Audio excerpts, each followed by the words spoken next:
सर्वांना सुखात आनंदात ऐश्वर्यात ठेव। सर्वांचं भलं कर, कल्याण कर, रक्षण कर, आणि तुझे गोड नाम मुखात अखंड राहू दे। हे ईश्वरा सर्वांना चांगली बुद्धी दे, आरोग्य दे, सर्वांना सुखात आनंदात ऐश्वर्यात ठेव। सर्वांचं भलं कर, कल्याण कर, रक्षण कर, आणि तुझे गोड नाम मुखात अखंड राहू दे। हे ईश्वरा सर्वांना चांगली बुद्धी दे, आरोग्य दे, सर्वांना सुखात आनंदात ऐश्वर्यात ठेव। सर्वांचं भलं कर, कल्याण कर, रक्षण कर, आणि तुझे गोड नाम मुखात अखंड राहू दे। हे ईश्वरा सर्वांना चांगली बुद्धी दे, आरोग्य दे, सर्वांना सुखात आनंदात ऐश्वर्यात ठेव। सर्वांचं भलं कर, कल्याण कर, रक्षण कर, आणि तुझे गोड नाम मुखात अखंड राहू दे। हे ईश्वरा सर्वांना चांगली बुद्धी दे, आरोग्य दे, सर्वांना सुखात आनंदात ऐश्वर्यात ठेव। सर्वांचं भलं कर, कल्याण कर, रक्षण कर, आणि तुझे गोड नाम मुखात अखंड राहू दे। हे ईश्वरा सर्वांना चांगली बुद्धी दे, आरोग्य दे, सर्वांना सुखात आनंदात ऐश्वर्यात ठेव। सर्वांचं भलं कर, कल्याण कर, रक्षण कर, आणि तुझे गोड नाम मुखात अखंड राहू दे। हे ईश्वरा सर्वांना चांगली बुद्धी दे, आरोग्य दे, सर्वांना सुखात आनंदात ऐश्वर्यात ठेव। यानंतर माजी सरकारी जीविका धोबी हिने अध्यक्ष निवडी अनुपदेश द्यावे। आताच माझ्या मित्राने जी अध्यक्ष निवड केली त्याला आमच्या सर्वांकडून अनुमोदन आहे। अतिथी देवो भव म्हणून शब्दसुमनांची स्वागत करण्यासाठी येत आहे। आपल्या बालचालू व त्यांना मार्गदर्शन केले आहे संगीत शिक्षिका श्रीमती आयरी मैडम। सादर होता है स्वागती गीताचे बोल आहे किस तरह से नमन मैं करूँ आपका, किस तरह से नमन मैं करूँ आपका। स्वागतम स्वागतम स्वागतम आपका, स्वागतम स्वागतम स्वागतम आपका। आप आए बड़ी उम्र है आपकी, आप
दुसरी पारिजातमध्ये शिकते.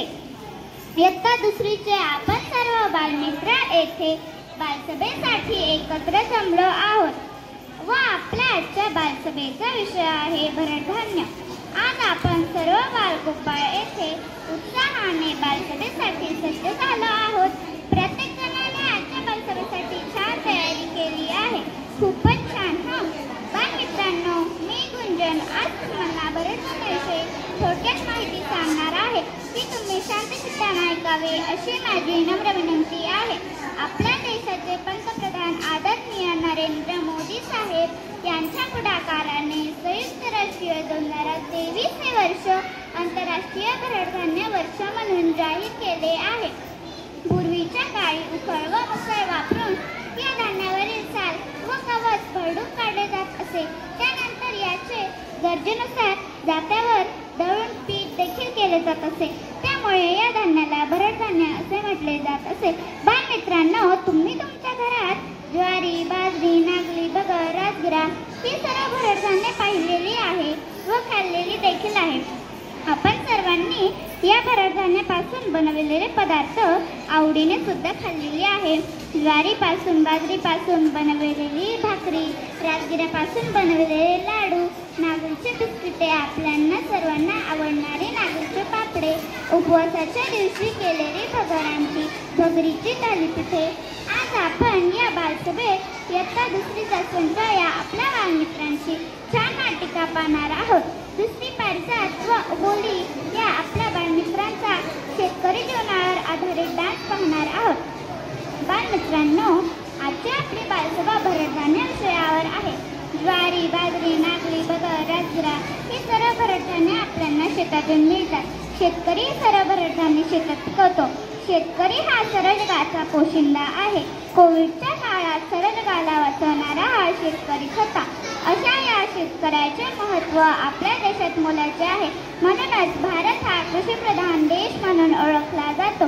भरडधान्य पिकांची वैशिष्ट्य म्हणजे या पिकांना कमी पाऊस असला तरी चालतो. या पिकांमध्ये रासायनिक खते व कीटकनाशके यांचा वापर कमी प्रमाणात होतो.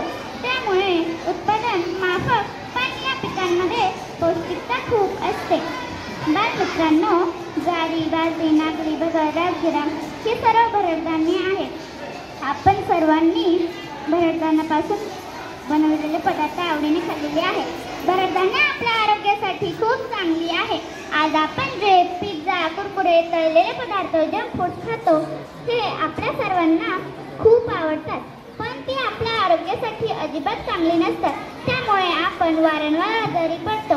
त्यामुळे आजपासून आपण सर्वांनी स्वतः मनापासून ठरवले पाहिजे की आम्ही बाहेरचे पदार्थ खाणार नाही, जंक फूड्स खाणार नाही, भरडधान्य सेवन नियमित करू, हिरव्या भाज्या, भाजी, पोळी, फळे यांचे नियमित सेवन करू.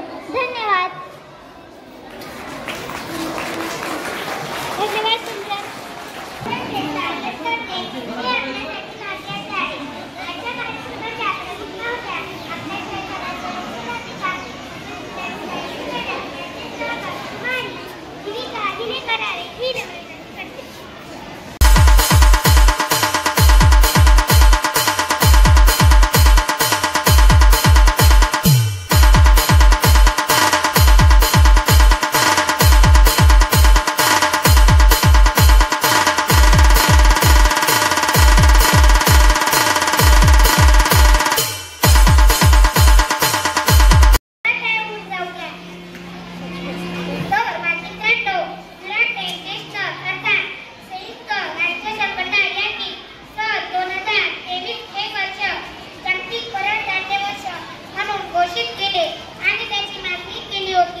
माहिती जाणून घेत असते. मी आज तुम्हाला ज्वारी लागवडीबद्दल 2 शब्द सांगणार आहे. ते तुम्ही शांत चित्ताने ऐका, ही माझी नम्र विनंती. ज्वारी लागवडीसाठी मध्यम ते भारी जमिनीची निवड करेल. ज्वारीची पेरणी जूनच्या दुसऱ्या आठवड्यात किंवा जुलैच्या पहिल्या आठवड्यात योग्य असते. या खरीप व रब्बी हंगामात या पिकाची लागवड केली जाते. ज्वारीची पेरणी करण्या अगोदर बीज प्रक्रिया करून नंतर ज्वारीची पेरणी करावी. उष्ण हवामान येणारे हे पीक खानदेश विदर्भात मोठ्या प्रमाणात घेतले जातात. नांगरणी करून नंतर ज्वारीची पेरणी करावी. पेरणी करताना 2 सरींमधील अंतर 1 ते 1.5 फूट ठेवावे. ज्वारीवर येणाऱ्या रोगांपासून वाचवण्यासाठी त्यासाठी योग्य प्रकारचे औषधे फवारणी करावी. ज्वारी पिकाला ठिबक सिंचनाद्वारे पाणी द्यावे. ज्वारी पिकासाठी खतांचे योग्य नियोजन करावे.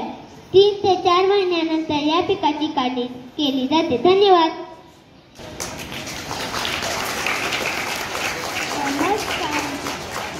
नमस्कार, माझे नाव नकुल हेमंत सावकार, इयत्ता 2री तुकडी या बोली. मी आज तुम्हाला ज्वारीचे फायदे सांगणार आहे. ज्वारी ही फायबरयुक्त असते. ज्वारीची भाकरी पचायला खूप हलकी असते. ज्वारीमध्ये कार्बोहायड्रेटचे प्रमाण जास्त असतात. सर्वसाधारण 1 कप ज्वारीमध्ये 22 ग्रॅम एवढे प्रमाण आढळतात. ज्वारीमध्ये कॅल्शियम तसेच मॅग्नेशियम हे 2 घटक मुबलक प्रमाणात असतात.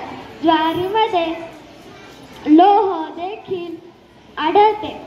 चपातीपेक्षा ज्वारीची भाकरी खाल्ल्याने रोगप्रतिकार शक्ती मजबूत राहते. ज्वारीची भाकरी खाल्ल्याने रक्तातील साखर नियंत्रित राहते. त्यामुळे आपल्या जेवणात ज्वारीच्या भाकरीचा समावेश करावा. धन्यवाद.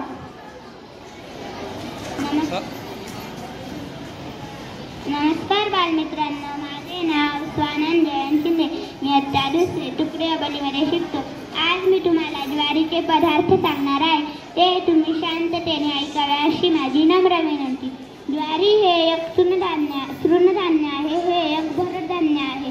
ज्वारीचा उपयोग प्रामुख्याने भाकरीसाठीच होतो. तसेच वडे, पापड, लाह्या बनवल्या जातात.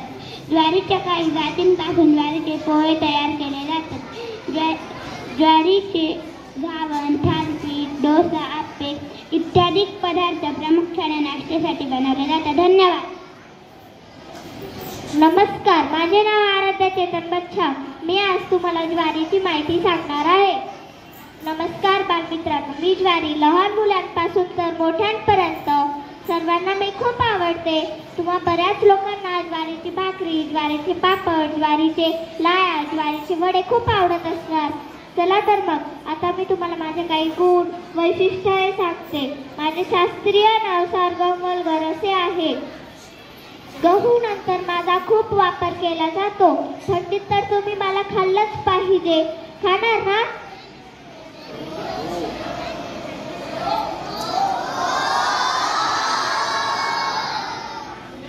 माझे खूप सारे उत्पादन हे आपल्या महाराष्ट्रातच होते. माझ्यामध्ये भरपूर प्रमाणात प्रथिने, क्षार, जीवनसत्वे, कार्बोदके असतात.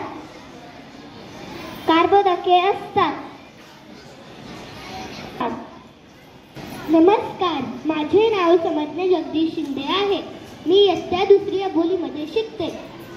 आज मी तुम्हाला ज्वारीच्या उत्पादनाची माहिती सांगणार आहे. ज्वारी हे आपले एक सुपरिचित तृणधान्य आहे. समुद्र किनाऱ्याच्या पट्टा विघळून इतरत्र विशेषतः दक्षिणेकडील भागात धान्य, जनावरांसाठी वैरण अशा दुहेरी हेतूने ज्वारीची लागवड केली जाते. ज्वारीचे पीक सर्व प्रकारच्या काळ्या तसेच दमट जमिनीत चांगले येते.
कुठे गेला होता? केव्हापासून तुमची वाट बघतीया. अगं रखमे, मी पाटलाची शेती बघायला गेलो होतो. पाटलाची शेती तर लयच झकास आहे. अरे बाजरीचं पीक तर लयच भारी. चला मग जाऊया आपण पाटलाच्या शेतात बाजरीचे पीक बघायला. वा वा वा वा वा वा वा वा. पाटलाची शेती तर लई झकास आहे.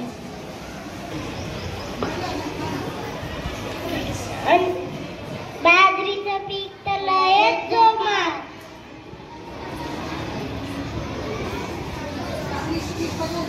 भाताचं तर लयच भारी पीक.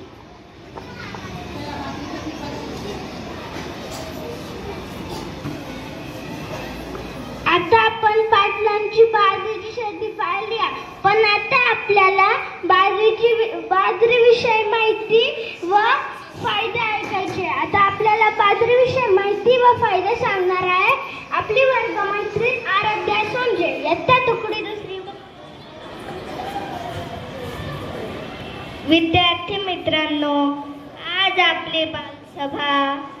मी तुम्हाला बाजरीची माहिती सांगणार आहे, ते तुम्ही शांत चित्ताने ऐकावे ही माझी नम्र विनंती. बाजरी हे एक भरड धान्य आहे. भारतात बाजरी एक प्रमुख पीक मानले जाते. गहू, ज्वारी, मका यांच्या सोबतच बाजरीचा वापर केला जातो. बाजरीचे दाणे हे हिरव्या रंगाचे असून यांचा आकार ज्वारीपेक्षा लहान असतो. बाजरीला पाण्याची आवश्यकता असते. गहू आणि ज्वारीच्या तुलनेत बाजरीला कमी पाणी लागते. दुष्काळासारख्या परिस्थितीत हे पीक तग धरून राहते. बाजरी धान्याची लागवड करण्यापूर्वी जमिनी तयार करणे, जमिनीसाठी उपयुक्त खताचा वापर करणे, योग्य प्रकारच्या बियांची निवड करणे आवश्यक असते. उत्तम खत वापरल्यास उत्पादन कमी होऊ शकते. बाजरीला उत्तम हवामान आवश्यक असते. उत्तर भारतात बाजरी अधिकतर वाढते तर दक्षिण भारतात कमी येते. म्हणून बाजरी पिकासाठी हवा, पाऊस, जलस्तर ही महत्त्वाची घटके आहेत. बाजरीला पाण्याचा ताण सहन करण्याची क्षमता असल्याने बाजरीचे पीक सरासरी 500 ते 800 मिलीमीटर पाऊस असणाऱ्या भागात घेतले जाते. बाजरीच्या कणसातील दाणे दाताखाली चावल्यास कट कट असा आवाज येतो किंवा कणीस दाबल्यास त्यातून दाणे खाली पडतात, तेव्हा बाजरी काढण्याची वेळ झाली असे समजतात. भारत, आफ्रिका, अमेरिका या देशांमध्ये बाजरीचे पीक उत्पादित होते. भारतात विशेषतः महाराष्ट्र, कर्नाटक या राज्यांमध्ये घेतले जाते. महाराष्ट्रामध्ये जामनगर, सोलापूर, बुलढाणा, औरंगाबाद, अहमदनगर, परभणी या जिल्ह्यांमध्ये, तर कर्नाटकमध्ये रायचूर, बेळगावी, हावेरी या जिल्ह्यांमध्ये उत्पादित होते. बाजरी धान्याचे अनेक फायदे आहेत. बाजरीच्या नियमित सेवनामुळे शरीरातील हाडे मजबूत, तंदुरुस्त आणि निरोगी राहण्यास मदत होते. बाजरीतील पोषक तत्वे शरीरातील कोलेस्टेरॉल पातळी नियंत्रित ठेवतात, त्यामुळे वजन कमी होते, रक्तदाब नियंत्रित राहतो आणि रक्तदाब नियंत्रित राहतो. मधुमेह असणाऱ्या रुग्णांसाठी बाजरीची भाकरी फायदेशीर असते. बाजरीमधून आपल्याला उष्णता शक्ती मिळते. बाजरीत उष्णता असल्यामुळे थंडीत बाजरीची भाकरी फायदेशीर असते. बाजरीपासून आपण विविध पदार्थ बनवू शकतो. इडली, डोसा, उत्तप्पा, आंबोळी, उंडे, वडे, थालीपीठ असे पदार्थ आपण बनवतो. महाराष्ट्रात बाजरीपासून बनवण्याचे पदार्थ म्हणजेच खरोडी पापड बनवले जातात, की जे आपण तळून किंवा भाजून सुद्धा खातो. 2023 हे वर्ष बाजरा आंतरराष्ट्रीय वर्ष म्हणून घोषित केले आहे.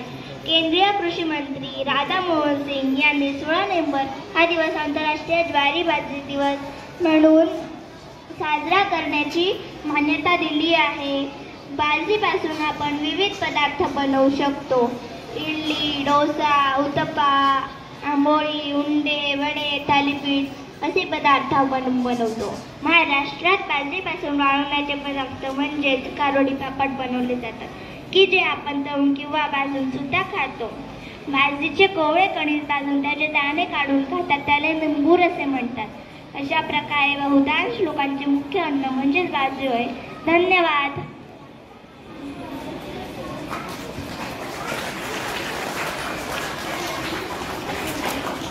आता माझ्या मागून म्हणा, बाजरी खा, तंदुरुस्त राहा.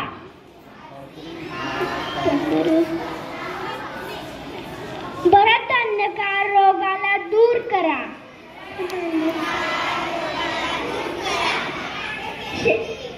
शेतकरी टिकेल तर बाजरी पिकेल.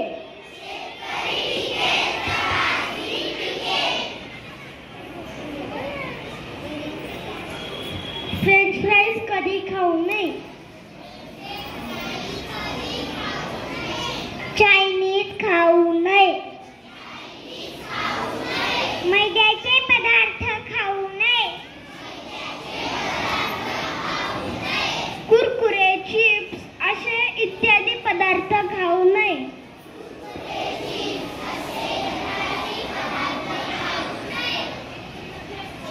बर्गर खाऊ नये.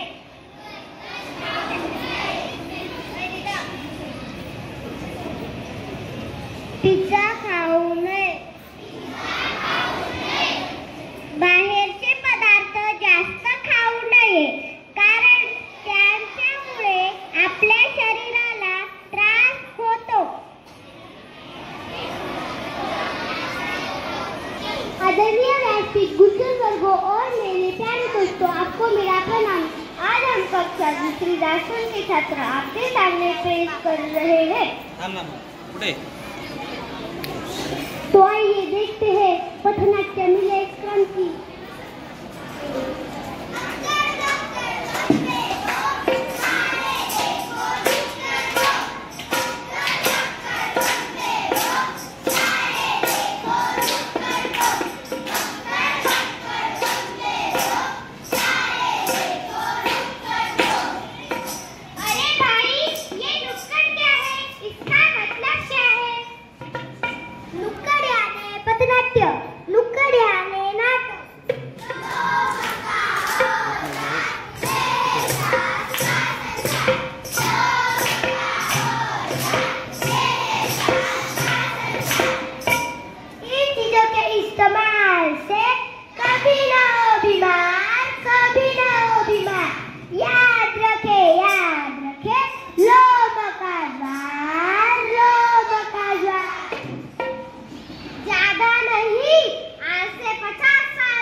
गरीबों का खाना बनने लगा है अमीरों की पसंद.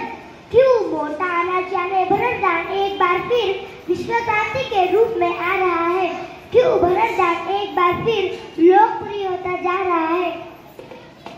क्यों लोग समझने लगे हैं कि मोटा अनाज यानी जवार बाजरा रागी यही है जीवन का मूल मंत्र. तो आइए मेरे साथ बोलिए, मोटा अनाज ही है right choice. Right fast food खाने वालों, जीने के लिए मेरे साथ गाइए, तुम तो तेरे परदेसी, साथ क्या निभाओगे. फास्ट फूड खाते हो, हमसे पहले साथ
तो खाइए मोटा अनाज से बने पॉपकॉर्न, खिचड़ी, कुकीज, खीर, रोटी, पराठा जैसे मस्त व्यंजन और रोटी। तो समझे मौका आने की अनाज खिलानी, अनाज खिलानी, अनाज खिलानी। क्या आपको पता है संयुक्त राष्ट्र संघ ने 2023 की इंटरनेशनल ईयर ऑफ मिलेट्स घोषित किया है। हेलो हेलो हेलो, आदि सुनते हो? आज मैं खाने में क्या बनाऊं? बनाना खिचड़ी। अच्छा छोड़िए, तो आप ही बताइए आज मैं खाने में क्या बनाऊं? मैं बताऊं? हाँ बताइए। सब्जी आप उनकी पसंद की बनाइए, लेकिन हफ्ते में रोटी 3 बार जवार मक्का बाजरा से ही जरूर बनाइए।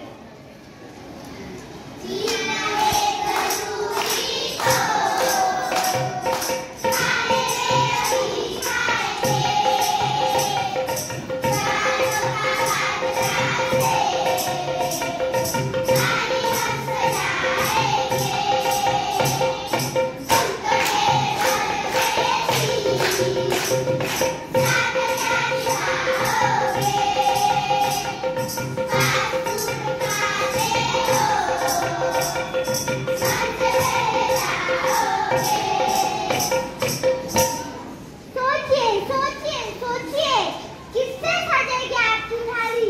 किससे सजेगी आपकी थाली? किससे सजेगी आपकी थाली? किससे मोमोज, समोसा या बर्गर या फिर जवार मक्का बाजरा से? 2024 में मिलेट क्रांति लाएंगे, जवार मक्का बाजरा से थाली हम सजाएंगे। हाँ जरूर लाएंगे, इसलिए तो कहती हूँ मिलेट क्रांति लाएंगे, भरत धान से थाली हम सजाएंगे।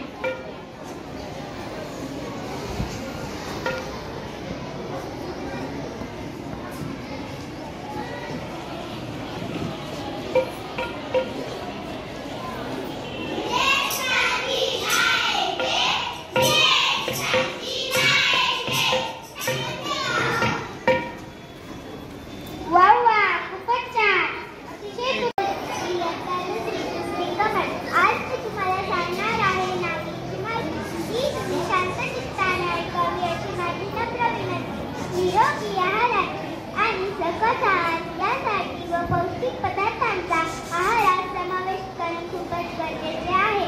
भारतीय जेवणामध्ये गोड पदार्थापासून ते कडू पदार्थापर्यंत प्रत्येक घटकाचा समावेश असतो. आपल्या आहारात पोळी, भाजी, भात, आमटी या पदार्थांसोबत भाकरीचा समावेश होतो. अनेकांच्या घरी ज्वारी, बाजरी, तांदूळ या धान्यांची भाकरी करत असतात, परंतु नागलीची भाकरी देखील शरीरासाठी तितकीच गरजेची असते. मित्रांनो, आता मी तुम्हाला सांगणार आहे नागलीचे फायदे.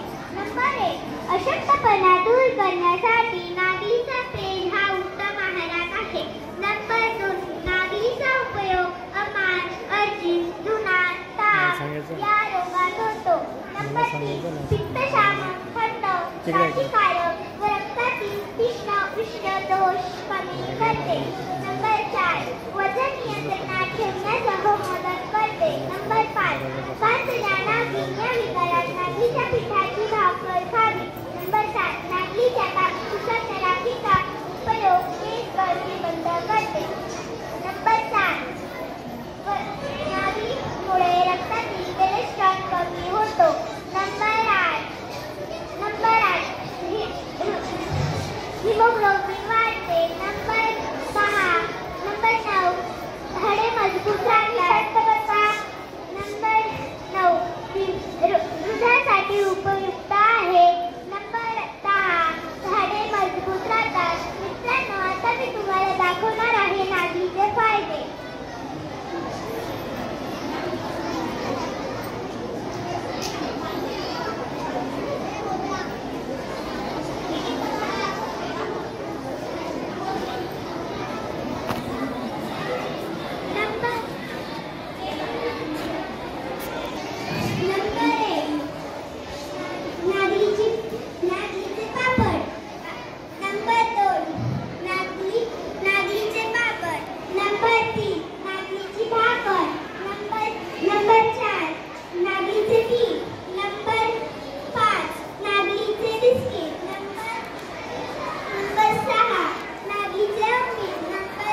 तेच नागलीची पेज, नंबर डाळ, नागलीचा डोसा.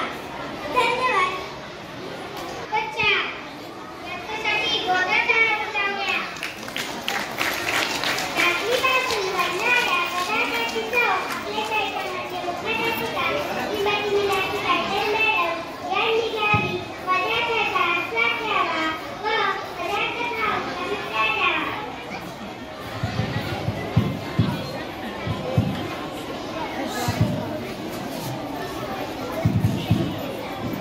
अरे अथर्व, तुला माहित आहे आपले आई बाबा उपवास करतात.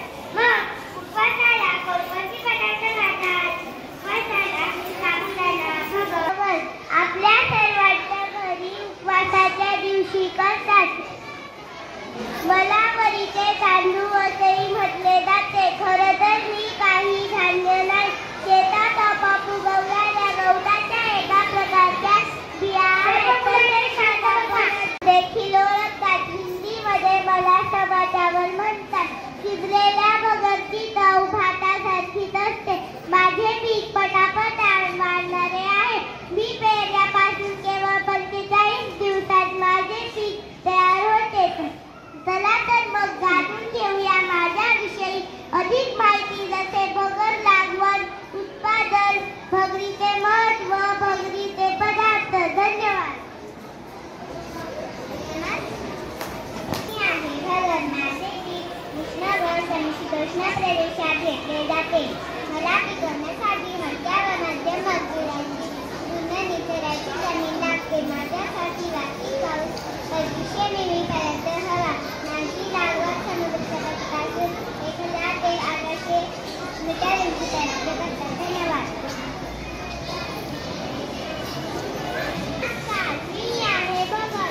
माझे उत्पादन प्रामुख्याने महाराष्ट्र राज्य घाट व कोकण येथे घेतात. नाशिक, नंदुरबार, सातारा, रायगड, रत्नागिरी, सिंधुदुर्ग व धुळे या जिल्ह्यांमध्ये माझे उत्पादन घेतात. धन्यवाद.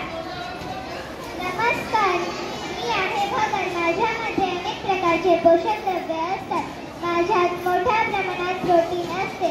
माझ्यात फायबरचे प्रमाण जास्त असल्याने अन्नाचे पचन होण्यास मदत होते. माझ्यात निलोग्लायसेमिक इंडेक्स असल्याने रक्तातील साखरेचे प्रमाण नियंत्रित राहते. माझ्यात आयर्नचे प्रमाण जास्त असल्याने हिमोग्लोबिनचे प्रमाण वाढवण्यासाठी माझा उपयोग केला जातो. माझ्यात व्हिटॅमिन सी, ए, ई जास्त प्रमाणात असते. माझ्यात भरपूर प्रमाणात अँटीऑक्सिडंट असते. म्हणूनच माझा उपयोग उपवासासाठी न करता दररोजच्या आहारात माझा उपयोग करावा. धन्यवाद. नमस्कार, मी आहे भगर. माझ्यापासून विविध पदार्थ तयार केले जातात. जसे वरीचा भात, शेवया, शेव, चकली, लाडू, बिस्किट, भाकर. माझ्यात पोषक घटक जास्त असल्याने माझा दररोजच्या जेवणात समावेश करावा व माझ्या उपवासाच्या दिवशी जास्त उपयोग केला जातो. मी आता माझ्या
खातात ना, तर मी आज तुम्हाला माझ्याबद्दल माहिती सांगणार.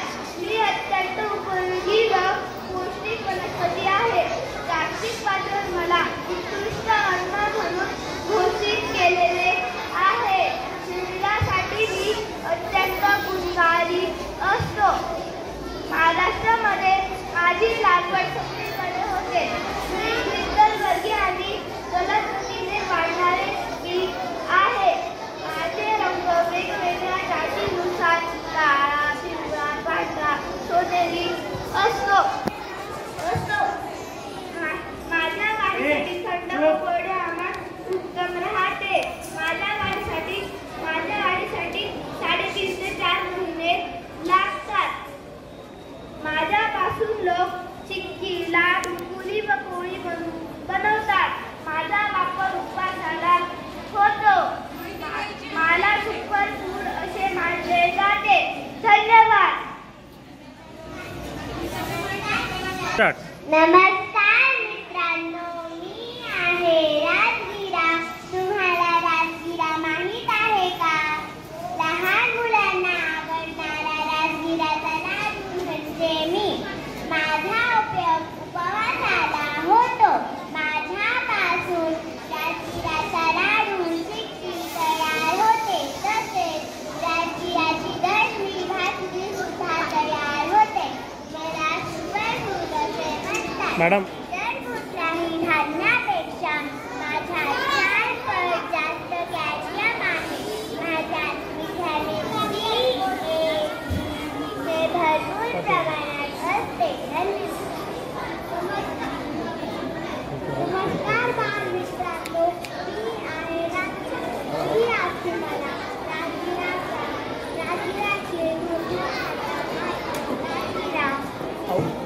आवाज राजगिऱ्यात कॅल्शियम भरपूर प्रमाणात असतात.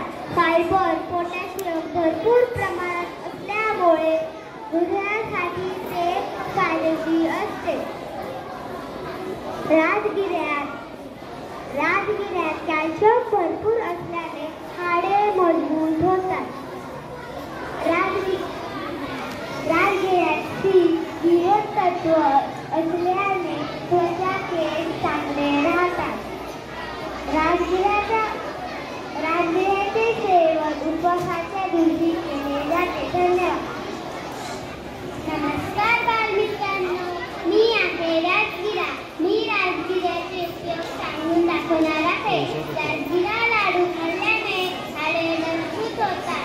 पोटाच्या समस्या दूर करण्यासाठी हे फायदेशीर मानले जाते. नवरात्रीच्या उपवासात दिवसभर उपवास केल्याने शरीरातील ऊर्जा कमी होते. अशा परिस्थितीत शरीराला ऊर्जा देण्यासाठी तुम्ही फळांच्या जेवणादरम्यान राजगिरा लाडूचे सेवन करू शकता. राजगिरामध्ये प्रथिने, फायबरचे प्रमाण जास्त असते, जे दोन्ही भूक कमी करण्यास व वजन कमी करण्यास मदत करतात. हे सर्व हृदयविकार आणि कर्करोग यांसारख्या आजारापासून संरक्षण करतात. धन्यवाद. नमस्कार मित्रांनो, मी आहे राजगिरा. मी आज तुम्हाला माझे निष्कर्ष सांगणार आहे. राजगिरा पौष्टिक आणि वजन कमी करतो. राजगिराने पाककलेचे पावन आहे. आपल्या आहारात राजगिरा समाविष्ट केल्याने निरोगी आणि स्वच्छ शैलीमध्ये लक्ष्मी योगदान देऊ शकते. धन्यवाद.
अतिथी म्हणून आपल्या विद्यालयाच्या आदरणीय मुख्याध्यापिका माननीय गायधनी मॅडम उपस्थित आहेत. आज आपण त्यांच्याशी आहारातील भरड धान्याचे म्हणजेच पौष्टिक तृणधान्याचे महत्त्व या विषयावर चर्चा करणार आहोत. नमस्कार मॅडम.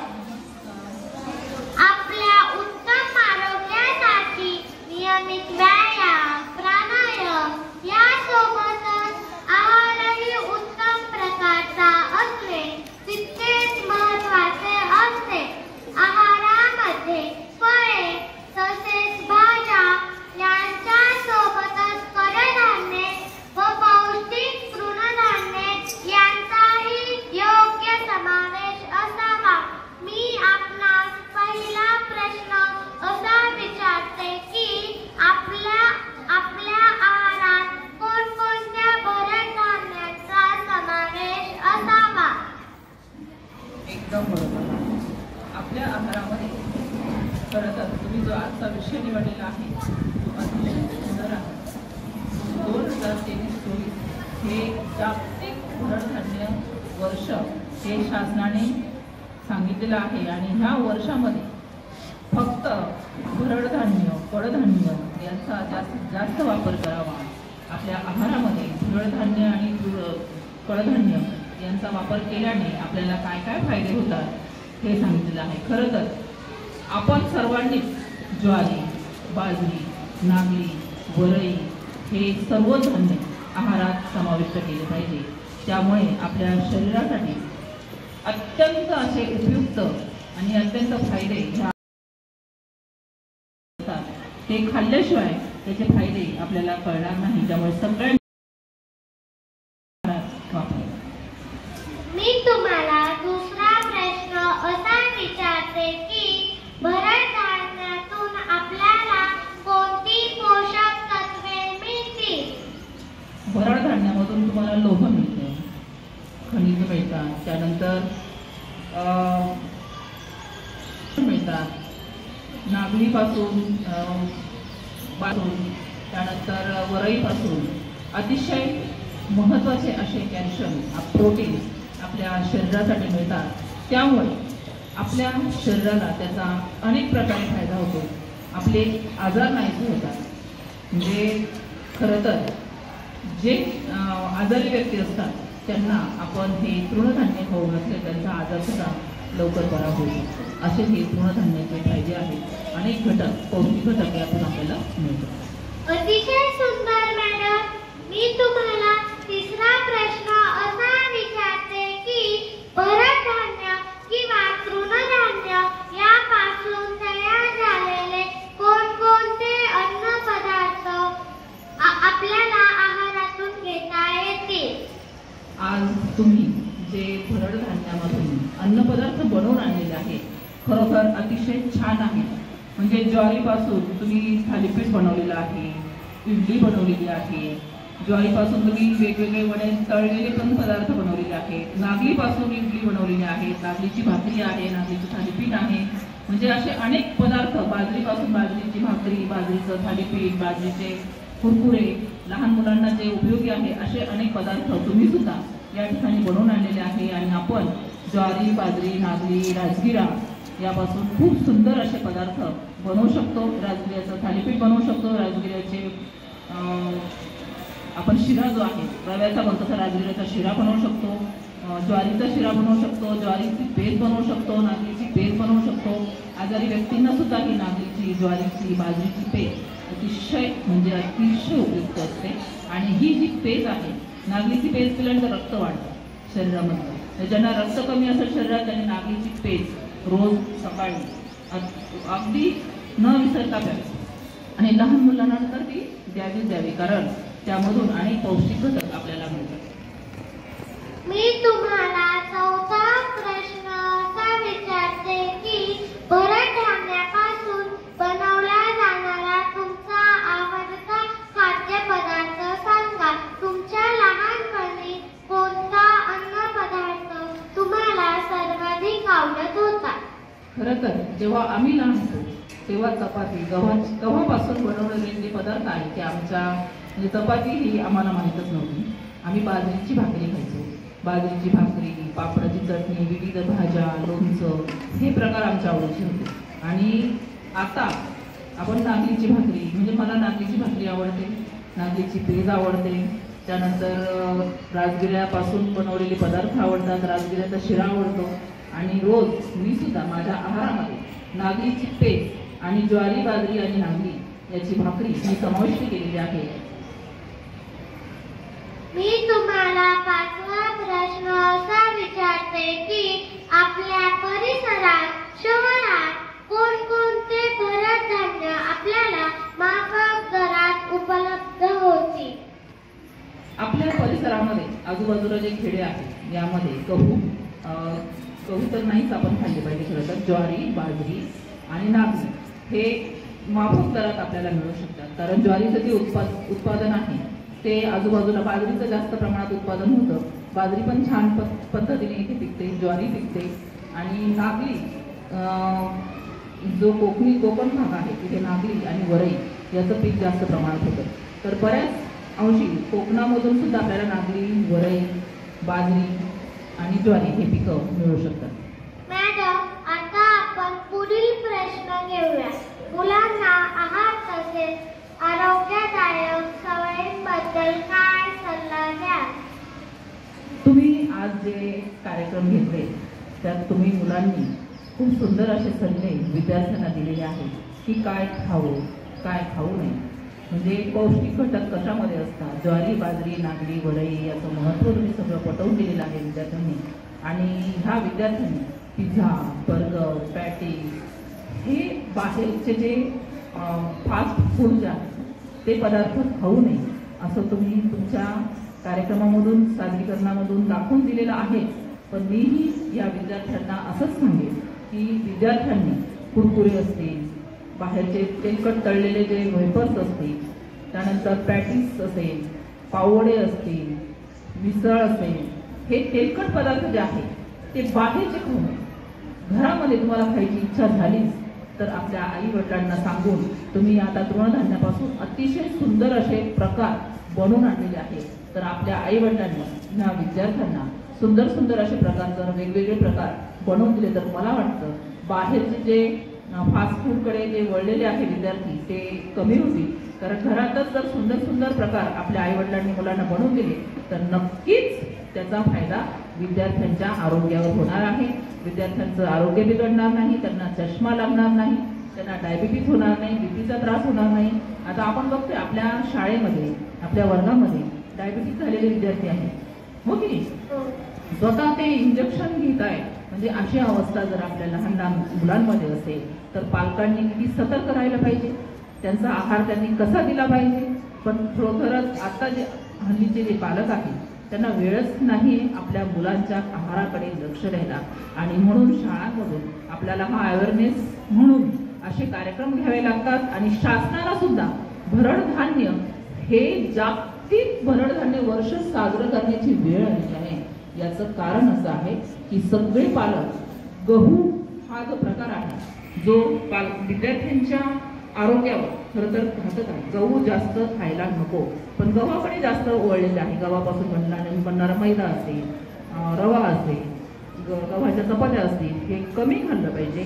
आणि तृणधान्यापासून ज्या भाकरी बनतात त्या भाकरी असेल, त्याचं थालीपीठ असेल ते तुम्ही जास्त प्रमाणात जर खाल्लं, वेगवेगळे प्रकार इडली, थालीपीठ, डोसे, उत्तप्पे हे जर बनवून खाल्लं आणि विद्यार्थ्यांना वेगवेगळे प्रकार त्यातनं बनवून दिले तर नक्कीच विद्यार्थी सुद्धा ते आवडीने खातील आणि त्यांचं आरोग्यही चांगलं राहील. मॅडम, खूपच छान. आपण आता पुढील प्रश्न घेऊया. तुमच्या उत्तम आरोग्याचे रहस्य काय? अरे वा, खूपच सुंदर प्रश्न आहे. हे बघ, मी तुला मलाच सांगितलं की मी माझ्या स्वतःच्या आहारामध्ये सुद्धा ज्वारी, बाजरी, नागली, त्यानंतर वरई, राजगिरा याचा वापर करत असते. नागलीपासून पेस्ट, नागली, ज्वारी, बाजरी याची भाकरी ही रोजच माझ्या आहारात असते. आणि अजून फळं जे आहेत हे रोज मी तुम्हाला सांगितलं विद्यार्थ्यांना पण की रोज कोणतंही एक फळ खा. कोणतेही म्हणजे वेगवेगळे प्रकारचे आपण फळं रोज खाल्ले पाहिजे. तर मी आज डाळिंब खाऊन आणली, म्हणजे माझ्या आहारात सुद्धा मी त्याचा वापर करत असते. रोज एक फळ खाल्लं ना की सगळ्या फळांचा जो आपल्याला फायदा असतो तो मिळतो. आपले डोळे चांगले राहतात, आपली स्किन चांगली राहते, केसांवर त्याचा परिणाम दिसून येतो आणि आपल्याला कुठलाही आजार लवकर होत नाही. मी कधी घरी राहिलेली दिसते का तुम्हाला? म्हणजे मग मी आजारी पडत नाही, हो की नाही? मग मी आजारी पडत नाही याचा अर्थ मी माझ्या स्वतःच्या आहाराकडे, स्वतःच्या तब्येतीकडे लक्ष देते, हो की नाही? आणि म्हणून मी आजारी पडत नाही. आजारी न पडण्यासाठी आपण जास्तीत जास्त स्वतःची काळजी घेतली पाहिजे. आणि ती कशाकडनं? आहारामधून, व्यायामामधून, फळं खाणं, तृणधान्य खाणं यातून आपण आपली काळजी घेऊ शकतो. आणि मला वाटतं सर्व विद्यार्थी फळं, कडधान्य, तृणधान्य याचा वापर आहारात करतील आणि आपलं आरोग्य चांगलं ठेवतील, हो की नाही? ठेवणार ना? Very good. आता पुढचा प्रश्न घेऊया. फळे, भाजीपाला यांचंही आहारात महत्त्वाचे स्थान आहे, त्याबद्दल आपण काय सांगाल? तुला मी सांगितलं आता फळे, भाजीपाला हे तर भाजीपाला सुद्धा खूप महत्वाचा आहे, हो की नाही? भाजीपाला खरेदी करताना घ्यावयाची काय काळजी? आता शेतकरी भाजीपाल्यावर खूप प्रकारची औषधं मारतात, हो की नाही? आणि तो भाजीपाला जेव्हा आपण घरी आणतो आणि आपण खातो तर त्याचा परिणाम सुद्धा आपल्या शरीरावर होतो. त्यामुळे जास्तीत जास्त भाजीपाला आणताना काळजी घ्यायची काय? तर शेतकरी जो कमी पीक पिकवून त्याच्यावर फवारणी कमी करत असेल तो भाजीपाला जर आपण आणला, त्याची निवडीचा प्रकार आपल्याला माहित पाहिजे. कोबी, खूप मोठा झालेला कोबी, छोटा कोबी, खूप हिरवी भाजी, अगदी रंगीत तशी न घेता जो नॅचरल भाज्यांचा रंग असतो तशा भाज्या खरेदी केल्या पाहिजे.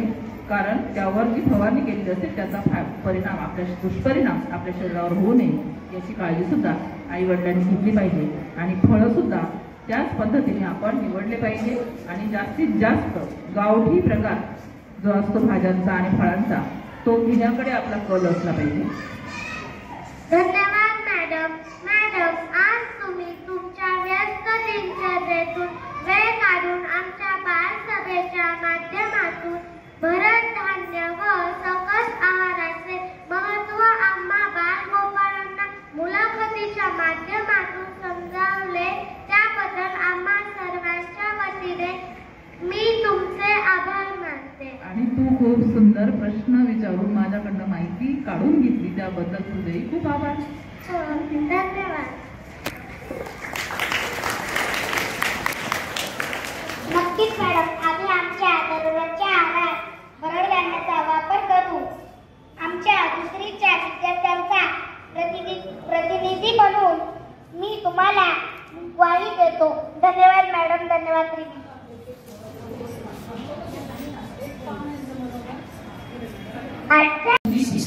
जागतिक भरड धान्य वर्ष त्यांनी साजरे केलं आहे. ही जी बालसभा आहे त्यात सर्व भरड धान्य त्या विद्यार्थ्यांनी इथे आणलेलं आहे.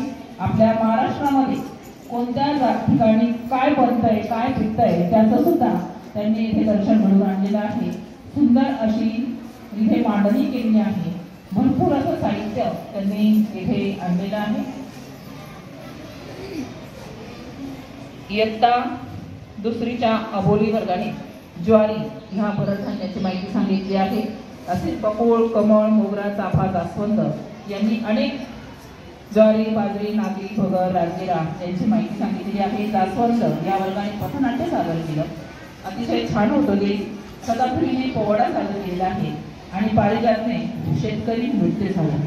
खूप सुंदर असं शेतकरी नृत्य त्याचं झालेलं आहे. त्यानंतर इयत्ता दुई ह्या वर्गाने भरड धान्याचं गुलाबखान केलं आहे. आणि गुलाब ह्या वर्गातल्या विद्यार्थ्यांनी माझी मुलाखत घेतली आहे. खूप सुंदर असा हा जो कार्यक्रम आहे, देखणा असा कार्यक्रम आज झालेला आहे. त्यामुळे तुमचे सर्व शिक्षक, सर्व विद्यार्थी आणि सर्व पालक यांना मी खूप खूप धन्यवाद देईन आणि खूप खूप शुभेच्छा की याही पुढे असे कार्यक्रम छान छान घेत राहतील. छान अशी मांडणी केलेली आहे. नकाशा काढून कुठे काय पिकतं, कोणत्या जिल्ह्यामध्ये कोणतं पीक घेतले जातं इतकी सुंदर अशी मांडणी केलेली आहे बैलगाडी. शेतकऱ्याचं जे साहित्य आहे घरापासून सगळं इथं छान असं मांडलेलं आहे आणि प्रत्येक वर्गाचं सादरीकरण खूप छान असं झालेलं आहे. त्यात पोवाडा असेल, प्रत्येक धान्याची माहिती असेल, खूप असं सुंदर आणि योग्य असं माहिती आम्हाला दिली तुम्ही. सगळ्या मुलांना या भरड धान्यामुळे त्याचे फायदे, त्याचं महत्त्व, ते कुठे पिकतं, ही सगळी माहिती झालेली आहे. खूप खूप छान. असेच तुम्ही पुढे जात राहा, असेच वेगवेगळे उपक्रम. आणि ह्या बालसभेतूनच तुम्ही खूप मोठे होणार आहात. बालसभा तुमची की नाही, तुम्हाला इथे बोलायला संधी दिली, तुम्ही आम्हाला बोलवलं पाहुणे म्हणून आणि तुम्ही सगळ्यांनी अरेंज केलं. त्याच्यामुळे असे छोट्या कार्यक्रमातूनच तुम्ही मोठे झाल्यानंतर खूप मोठे कार्यक्रम करणार आणि खूप मोठे होणार. असंच तुम्हाला शुभेच्छा. धन्यवाद.